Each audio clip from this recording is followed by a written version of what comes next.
introduce Jonathan again, just in case we missed any of that online. So he's a full professor at the Institut National de la Recherche Scientifique in Montreal in Canada.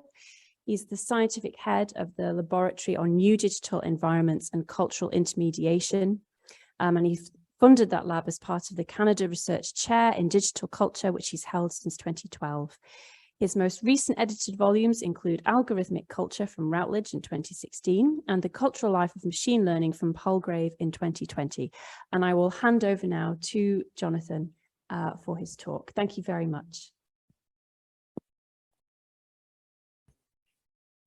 All right, so that's one thing.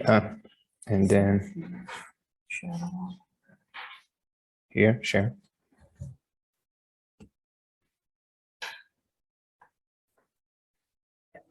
So that should be working. You see my PowerPoint and we're all set to go. Good. All right. So thank you so much for having me. I'm really pleased to be able to share some of the work that we've been doing in the last couple of years with my international research team that I will introduce in a few minutes. This is a talk that comes from interest in philosophy, political science, and what I will try to decipher in terms of critical AI studies. So the outline goes as follows. I'll try to briefly summarize what our project is, and then I'll try to give you some theoretical orientation to this actual presentation that I will be doing. Shaping 21st century AI, Controversy and Closure in Media Policy and Research is a 3 years, 4-country research conglomerate, which is Sciences Po Paris, us in Canada, which is Concordia University, INRS. There's also people at University of Bremen and a couple of fellows at Warwick University, which I understand is close to here. So Norja Maris and Michael Castell. So and introducing the bigger project, I will give you some hints about the theoretical underpinning here. And then I will move into the Parrot thing, which is Timid Gibru controversy, give you a little bit of history of language automation and what is at play within that scandal or affair with Timid Gibru. And I will try to argue that there is more to it than just ethical issues or prejudice or biases, but there is such thing as the critical fate of AI in that story, and or the critical fate of everything that has to do with the political economy of language nowadays, which is a huge claim, but bear me to try to introduce that. All right, so the project is, again, very Sciences Po oriented, Media Lab oriented. So basically, we are in the footstep of Michel Calon, Bruno Latour at Actor Network Theory, Sociology of Translation, that from Paris was picked up by Norja Maris, moving in the Netherlands, and then nowadays in the UK. Where controversies are a key aspect of how we understand the current situation or current event. So we start with Action Network Theory, Sociology of Translation, who are the key spokesperson, who are the key movers in the new given situation that is AI, etc., etc. And what we try to decipher is like, what are the candidates for a hot controversy that is an impactful controversy or meaningful controversy that will change the future or change the path of this technological development, or this versus something that you can call cold controversy or boring controversy or stabilized controversy, something that is going nowhere, gaining no traction, or basically just vanishing. And we want to understand what are the candidates and under which condition one issue rises to becoming meaningful, or in other situation, a controversy just crumble and vanishes. So that is one distinction that we try to establish within controversy studies. The other thing that we're really interested by is, where do these come from? Are they so science-centric within computer sciences that the computer scientists argue between each other and try to understand what is problematic with their way of doing, or how much of this is spilling and woven, being refurbished into social scene or sociocentric controversy, knowing that these two communities, and these are the three circle here, that is also representing media policy and research, but also this intermingling between what belongs to computer sciences and what belongs to, let's say, social sciences or society or civil society at large, and how do they communicate, which is totally not obvious, right? So that sociology of translation is one part of the theoretical background.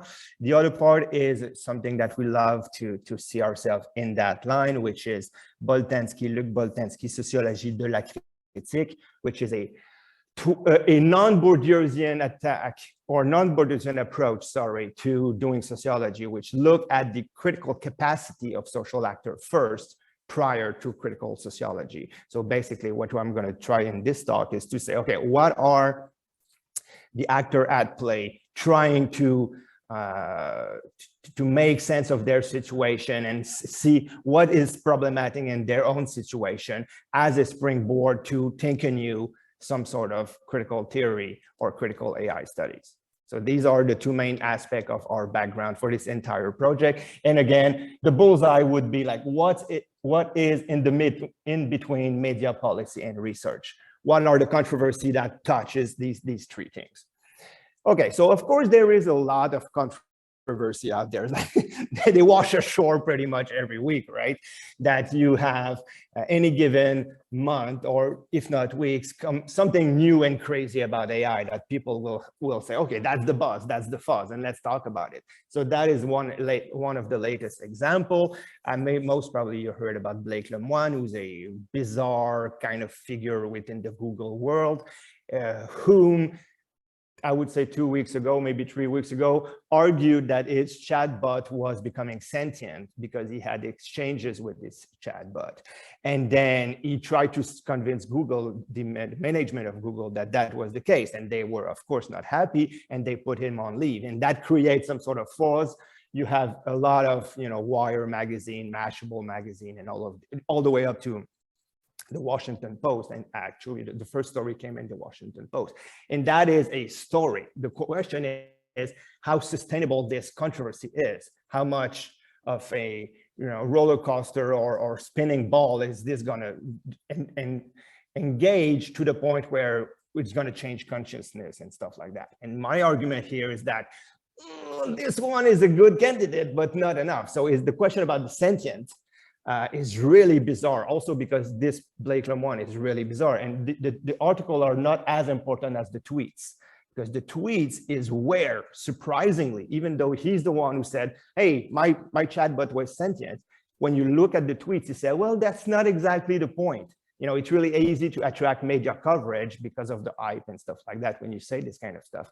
But the real deal is elsewhere. The real deal is within how, I don't know if you see nicely there, what's in there, but the real deal is within the vision of the company, which is really unethical. And surprisingly, even though he was arguing that his chatbot becomes sentient and that people from the left, and especially the person I'm going to introduce in a few minutes, Tim Gibru, was totally saying that this is crap, Blake Lemoine argued with Gibru against himself that was not the point. The point was really that the Google company was not nice. And again, that it was not about the computer being sentient, but it was, I don't know if you see it, but I cannot agree more with Tim Gibru, human first. So it gives you this really ambiguous story where, surprise, surprise, it went nowhere, because you don't have this kind of clarity, who are the good guys or the bad guys, or where the issue stands. And this is some in between a hot and cold controversy that my argument is that it's not going to go that far because of that. Another controversy that's not going that far is this one, which is more science-centric. It attracted a couple of buzz within the computer science community 2 weeks ago, which is, what if you try to train, just for the sake of it, you try to train a model on toxic text and 4chan text, computer scientists within the community, and you can think of the founding father in Canada, mostly Yoshua Bengio, were against this. So they had this little petition. And again, this didn't get too too well and didn't attract that too much traction because it's too internal. This question is so much so entrenched into the community of computer scientist community that it never gained, general attention to get rolling and attract more traction. And this is, again, a scientific controversy that is just vanishing by a lack of oxygen, so to say.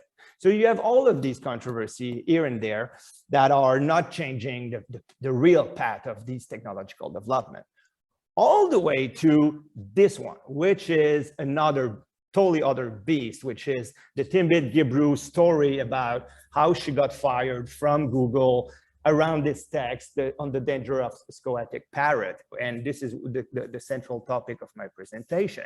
And I'm going to say that this one is maybe not impactful, but this one is meaningful for the two following reasons. One, we do have, because of our team in the UK who's doing quantitative analysis, we do have now the knowledge that this was the story that was been talked about for the last 2 years within the science community, also outside of community. So this is the story that is making the connection between the inside of the Twitter sphere for computer scientists as well as the outside sphere, so to say. But there's more to that story, which is not only this is what attracted the more attention, but it's also the meaning inside of the story, which again, I won't argue that it's not about ethics, it's about the political economy of language. And everything of my argument stand in the middle of the upper tweets where Gebrut will say, well, sorry, I'm in the middle of my way. So Jeff Dean, who's the head of AI at Google, will say, hey, Jeff Dean, I realize now how much large language model are worth to you now because you fired me because of that text. The text is not very impressive, by the way. And why is it that she got fired? Because of the worth. And there's a double meaning here. Worth means economical value, which is like there's millions and millions of dollars at play. So that's one definition of worth. The other definition of worth is more geared toward understanding, meanings, values, humanistic perspective, and stuff like that, which is something that you cannot translate into money. It's like, with the meaning of these models, what are they mean for the future of humankind, so to say. And she is playing on both sides, and this is why this controversy is way more interesting than all of the others, and probably more impactful, that I will argue. And then at the bottom of it, you have Blake Lemoine a couple of months ago who was arguing with her. Okay, so what is there in this controversy that makes it a nice candidacy to understand everything that is happening right nowadays? Okay, so I'm just going to go like really briefly. What are these models that we're talking about? Large language model or natural language processing model. These things are pretty much in line with the rest of the advance in AI, which is the 2012 evolution of Intent and ImageNet and all of the fuzz that came around deep learning, neural nets, and stuff like that. And at that time, where computer vision became so good, natural language became so good as well because of the transformer models, which is pretty much an argument about backpropagation, the capability of these models to be flexible, to go like BERT and Google, for instance, will go bi-directional. So it's going to read forward, it's going to read backward. And basically, it's the idea that you don't have to look at the text in some sort of linear way, but you just grab whatever is impactful or meaningful, not meaningful, sorry, informative, rich in a text.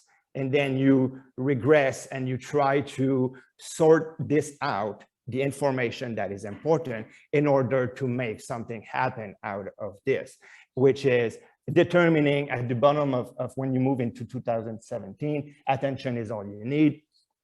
There you have it. You have a couple of heads within the model who will identify nexus within that text, which is like, okay, this is the topic, this is the subject, this is the key actors, this is the action goes this and there, which is a way to have a nice way, actually, to stop having this problem that was problem from translation from early days of computer, which is like being lost in translation.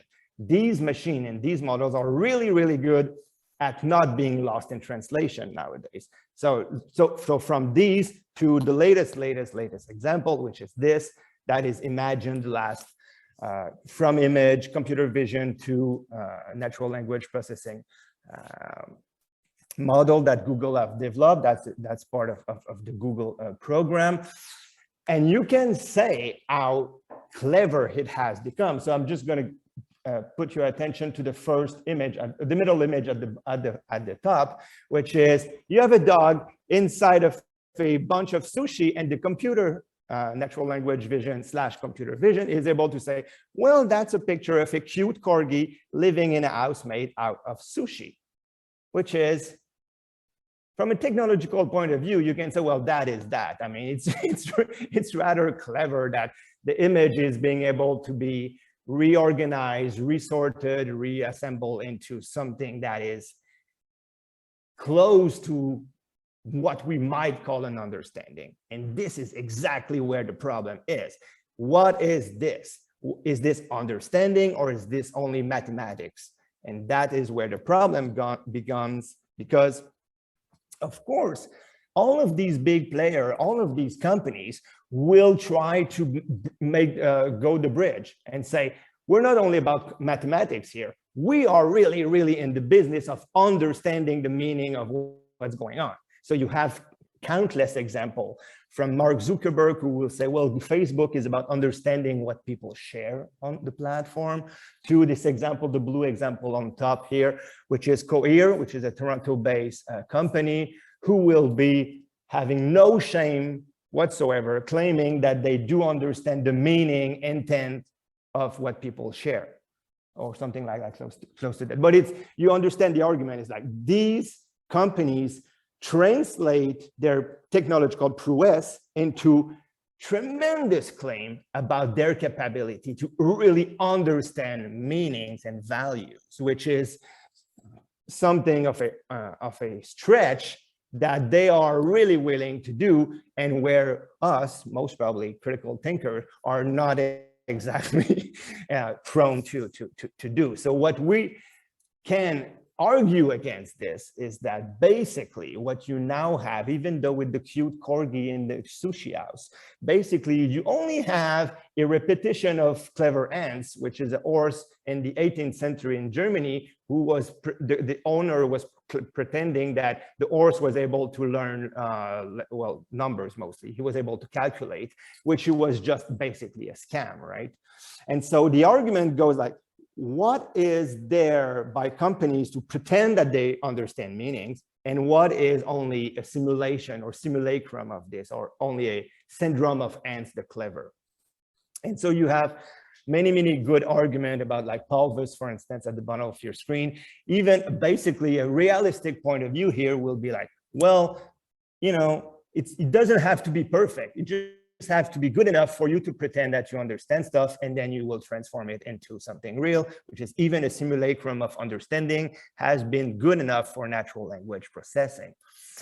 People like Gary Marcus will go a little bit further, and it will say, well, the problem here is not about the syntax, because, you know, when you look at the organization of signs and signifiers, so to say, like in semiotics, sorry, that is kind of, you know, it's okay. The problem is with the semantics, because of these things, they have the dimmest sense of what those words mean, and no sense whatsoever about what they're talking about, which is the context, the intent, the real world, which is our way to define language, right? So there's the clash in between, again, the tremendous pretense of these companies and what we still in humanities, social sciences love to think of, what is understanding, what is meaning, etc., etc. And you have this, for instance, at the bottom here, you have this in all of the conversation nowadays about interpretability in computer sciences or explainability in computer sciences, as if these new terms were enough to satisfy the society at large, so to say, that they understand the problem about interpretation, understanding, and stuff like that. But when you really look at all of these discussions within computer sciences about interpretability, it has nothing to do with interpretation, nothing to do with hermeneutics. When you look about understanding black box explicability within the model, it has nothing to do with the way us in social sciences / humanities make sense of these issues. So you have a complete clash here. And so basically when you go with people like Roberge, for instance, you will say, well, these things, they don't go for meaningfulness as a problem for real, because they just try to go around the problem and have it some sort of a fix quick. And they don't go for it as this context dependency. And so this is what we have to do. And following Rommel here, it's like, okay, but what is this context? And the context is not only the context within the text, but it's also the social, economical, political context that there is out there. And this is where we kind of go back to this Parrot thing and this 10-bit Gebru and why she was fired from Google. Actually, as I said, the paper is really boring. Okay, there is nothing there to be like shocked. Okay, so basically the entire paper kind of, you can summarize the entire paper in this phrase, which is a powerful phrase nonetheless, but this is pretty much it, which is like, okay, well, they don't have any understanding of intent, blah, blah, blah, blah, blah, blah. Basically, they're just stitching together sequences of stuff. It's only probabilistic and combination. And at the end of the day, this is just a parrot. It's just, it's not smart in a way that these companies pretend they're smart. And Gebru is making one argument out of two. She could have gone further. And let me explain that. She's making the argument that upstream, this is problematic because the data is coming from polluted sources. So basically the argument is like garbage in, garbage out. So all of these models have been trained on large databases that were polluted at first, which is Reddit, a lot of, really bad database, not with a lot of noise, lots of racism, sexism, and stuff like that. So upstream, these databases were bad, and therefore, of course, these large models are bad. Okay, so that is one part of her argument. Surprisingly, she was envisioning the second part of the argument, I would argue, but she was not going that much down the road, which is, if the problem is with the database, the other problem is like with the consequences of that, and what is the intent of these things, and again, what is the context? And the context, and she's not that super keen into understanding, is again the political economy of the new platform economy nowadays. So what about it? If you try to move the argument by Gebru to say, well, when you look at a more political economy perspective, you will say that now is about meaning extraction. This is what these companies do. So you can follow Kate Crawford, for instance, when she's saying, what is it optimized? For whom? Who is benefiting from this amazing resource or endeavor into image recognition, but natural language processing? What is the purpose here? Why is this company investing so much in this? And I would go with Crawford by saying like, they all competing with each other, but basically they all cooperating also, because they understand that understanding of the language or the capacity of these large model will be key into the shifting tectonic of power within AI. And that is what this is why they are so interested in language. There's no money at first in language, but then you can say, well, they're going to find some new way of attracting power and money after they control the modeling of these hermeneutical machines. So there's three arguments here. Models like BERT by Google or GTP3 by OpenAI, they are becoming so big, so wide, so large that they will be super hard to top. That is Simonite in Wire magazine argument, and he's right.